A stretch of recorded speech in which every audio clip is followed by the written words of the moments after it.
Saudi আরবে বর্তমানে প্রায় ৩২ লাখ প্রবাসী বাংলাদেশি বসবাস করছেন। তাদের মধ্যে অনেকেই নানা কারণে কর্মক্ষেত্র থেকে পালিয়ে যাওয়ায় পরবর্তীতে দেশটির প্রশাসন কর্তৃক অবৈধ ঘোষিত হয়েছিলেন। এবার তাদের জন্য সুখবর দিল সৌদি সরকার।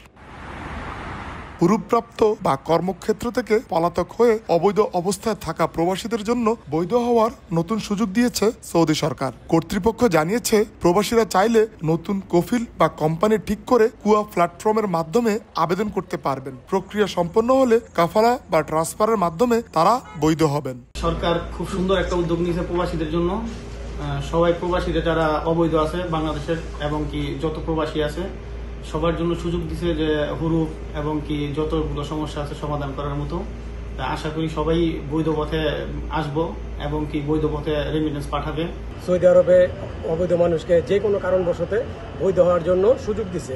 তো এই সুযোগটা আমরা কখনো হাতছাড়া করব না, চেষ্টা করব যে বৈধ হওয়ার জন্য। তবে ট্রান্সফারের ফি সংক্রান্ত বিষয়টি আবেদনকারীর অগ্রিম জানতে পারবেন না। কেবল কুয়া প্ল্যাটফর্মের মাধ্যমে প্রক্রিয়া শুরু করলে সেই তথ্য সিস্টেম থেকে পাওয়া যাবে।